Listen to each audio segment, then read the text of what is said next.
कहानी की शुरुआत रिया नाम की लड़की से शुरू होती है जो वकील बनने की पढ़ाई कर रही थी। रिया का पिता हैरी गाड़ियों की मुरम्मत करता था जबकि रिया की माँ घर संभालती थी। रिया इनकी इकलौती औलाद थी इसलिए दोनों उसे बेहद प्यार करते थे। रिया पढ़ने में काफी होशियार थी इसलिए हैरी खुश होकर उसे एक पुरानी कार तोहफे में देता है। कार देखकर रिया बेहद खुश हो गई थी। रिया के लवर का नाम जॉर्ज था। दोनों एक ही कॉलेज में पढ़ते थे और एक दूसरे से बेहद प्यार करते थे। रिया दिन में कॉलेज जाती थी और रात को एक बार में काम करती थी। रिया अपना काम कर रही थी और तभी गलती से कोई उस पर दारू गिरा देता है, जिसके बाद रिया अपने कपड़े ठीक करने वॉशरूम आती है। वॉशरूम में सोनिया नाम की लड़की तैयार हो रही थी। सोनिया रिया की खास सहेली थी और वो एक पार्टी में जा रही थी। सोनिया रिया को भी अपने साथ पार्टी में आने को कहती है लेकिन रिया मना कर देती है क्योंकि उसे वापस काम पर जाना था। वो जैसे ही बार में आती है तभी जॉर्ज पीछे से उसे पकड़ लेता है। जॉर्ज धमाके करना चाहता था और रिया की गुफा भी प्यासी थी। जल्दी ही दोनों बाहर आकर माहौल बनाने लगे और तभी बार के बाहर एक महंगी गाड़ी आकर रुकती है। इस गाड़ी को एक अमीर बूढ़ा चला रहा था। देखते ही देखते सोनिया बाहर आती है और रिया से अलविदा लेकर बूढ़े के साथ चली जाती है। सोनिया को अपने बाप की उम्र के बंदे के साथ देखकर दोनों बेहद हैरान होते हैं। देर रात को जब बार बंद हो गया तो रिया का बॉस उसे नौकरी से निकाल देता है क्योंकि उसे ज्यादा स्टाफ की जरूरत नहीं थी। रिया हॉस्टल में रहती थी और सोनिया उसकी रूममेट थी।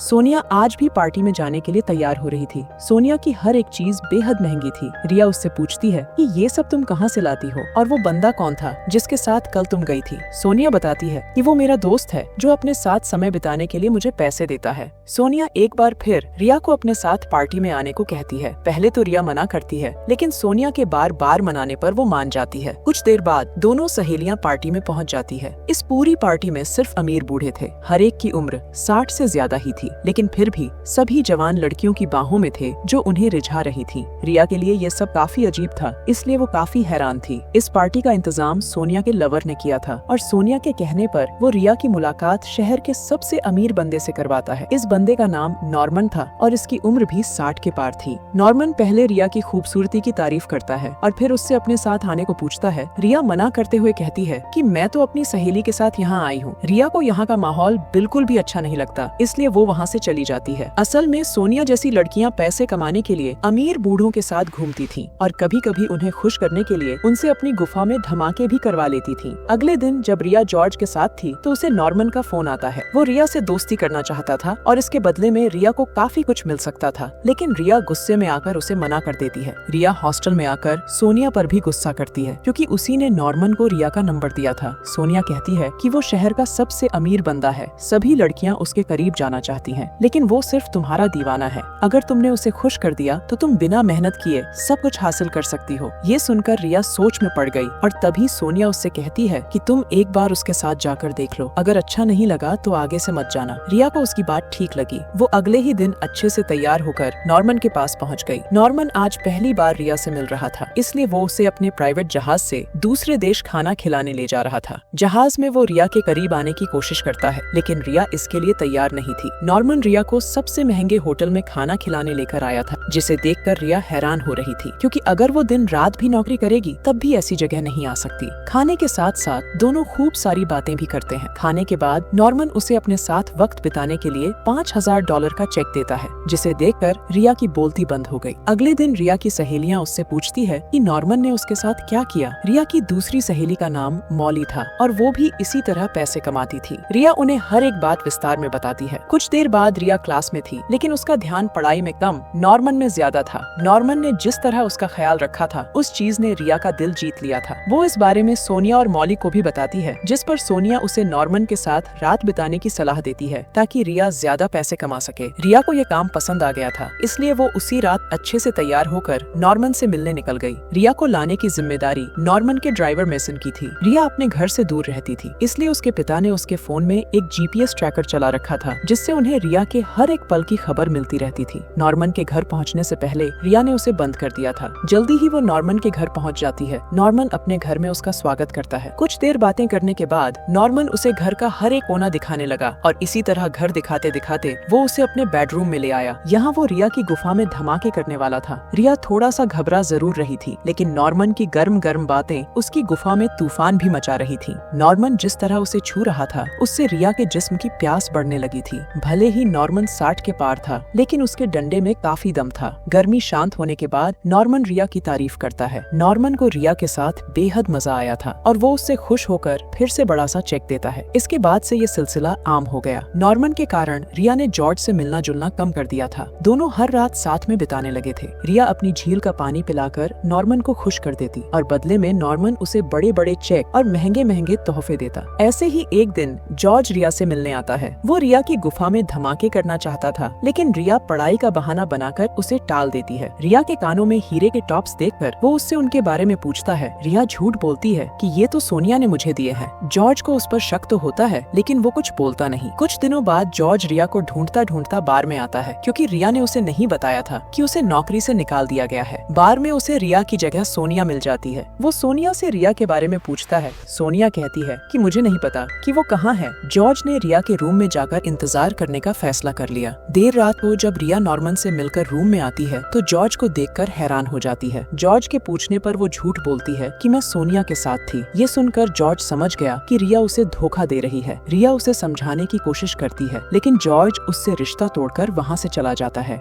अगली शाम को वो फिर से नॉर्मन के साथ थी। रिया के काम से खुश होकर नॉर्मन ने उसे एक नई गाड़ी तोहफे में दी थी, जिसे देखकर रिया की खुशी का कोई ठिकाना नहीं था। इसके बाद वो दोनों घर के अंदर आते हैं और एक दूसरे का पानी निकालने लगते हैं। नॉर्मन चाहता था कि रिया प्यार से उसका गला दबाए ताकि नॉर्मन को और ज्यादा मजा आ सके, लेकिन रिया ऐसा कर नहीं पाती, जिस कारण नॉर्मन उसे बहुत कम पैसे देता है। रिया के पूछने पर वो बताता है कि मेरी कुछ इच्छाएं हैं, अगर तुम उन्हें पूरा नहीं कर सकती तो मैं तुम्हें फालतू में पैसे नहीं दे सकता। घर जाते वक्त रिया इसी के बारे में सोच रही थी और यही सोचते सोचते उसका एक्सीडेंट हो गया। अगली सुबह वो गाड़ी हैरी को दिखाती है और उसके पूछने पर झूठ बोलती है कि ये गाड़ी मेरे दोस्त की है और मुझसे इसका एक्सीडेंट हो गया। आज हैरी का जन्मदिन भी था। गाड़ी को गैराज में भेजने के बाद दोनों घर में आ जाते हैं। यहाँ हैरी के जन्मदिन की पार्टी चल रही थी। इसी दौरान उसे नॉर्मन का फोन आता है। नॉर्मन उसे अपने घर बुला रहा था, लेकिन रिया मना कर देती है, जिस कारण नॉर्मन को उस पर बेहद गुस्सा आता है। पार्टी के बाद हैरी गाड़ी ठीक कर रहा था और तभी उसके हाथ गाड़ी के कागज लग जाते हैं, जिनमें नॉर्मन का नाम लिखा हुआ था। वो समझ गया कि रिया ने उससे झूठ बोला है। वो अगले ही दिन नॉर्मन से मिलने उसके घर पहुँच गया। यहाँ उसे नॉर्मन के साथ अपनी बेटी भी मिल जाती है। वो सब समझ गया था कि रिया इस अमीर बूढ़े के साथ क्या कर रही है। हैरी गुस्से में आकर नॉर्मन को मारने लगा, लेकिन मेसन उसे रोक देता है, जिसके बाद वो रिया को अपने साथ ले जाता है। शाम को वो नॉर्मन को बताती है कि अब से वो ये काम छोड़ रही है, इसलिए वो दोबारा उसे कभी फोन मत करे। नॉर्मन उसकी बात तो मान जाता है, लेकिन वो एक आखिरी बार उसके साथ रात बिताना चाहता था। रिया काफी मना करती है, लेकिन वो साला नहीं मानता। नॉर्मन मॉली को भी साथ लाने को कहता है। कुछ देर बाद दोनों सहेलियां नॉर्मन के घर में थी। घर में आते ही रिया वॉशरूम चली गई, क्योंकि उसकी तबीयत कुछ ठीक नहीं थी, जबकि नॉर्मन मॉली की गुफा में धमाके करने लगा था। कभी मॉली उसका गला दबा रही थी तो कभी नॉर्मन मॉली का, जबकि उनकी आवाजें सुनकर रिया की तबीयत बिगड़ रही थी। नॉर्मन ने कुछ ज्यादा ही जोर से मॉली का गला दबा दिया था, जिस कारण उसकी मौत हो जाती है। जब रिया वॉशरूम से बाहर आती है तो उसे मॉली की लाश नजर आती है। वो नॉर्मन पर बेहद गुस्सा करती है और फिर नई गाड़ी लेकर वहाँ से चली जाती है। अब नॉर्मन के कहने पर मेसन पहले मॉली की लाश ठिकाने लगाता है और फिर रिया के पीछे लग जाता है ताकि उसे भी मार सके। रिया भी समझ गई थी कि उसकी जान खतरे में है, इसलिए वो पहले जीपीएस ट्रैकर चालू करती है और फिर गाड़ी रोककर हैरी को सब बताने लगती है। इससे पहले कि वो कुछ बता पाती, मेसन उसे पकड़ लेता है। जल्दी ही वो रिया को लेकर एक सुनसान सी जगह पर पहुंच गया। उधर हैरी भी रिया को ट्रैक करता करता उसी जगह आ गया था। यहाँ मेसन रिया को लेकर आया था। इससे पहले कि मेसन रिया को मार पाता, हैरी अंदर आ जाता है। मेसन हैरी पर कई गोलियां चलाता है, लेकिन कोई फायदा नहीं होता। देखते ही देखते दोनों में लड़ाई होने लगी और इसी बीच रिया मौका देखकर मेसन पर हमला कर उसे बेहोश कर देती है। हैरी ने पुलिस को भी बुला लिया था। उधर नॉर्मन अपना सब कुछ लेकर देश छोड़कर भागने की तैयारी कर रहा था, लेकिन रिया ने पुलिस को सब बता दिया था, इसलिए वो उसे भी पकड़ लेते हैं और इसी के साथ इस कहानी का यही अंत हो जाता है। हमारी वीडियो देखने के लिए बहुत बहुत धन्यवाद।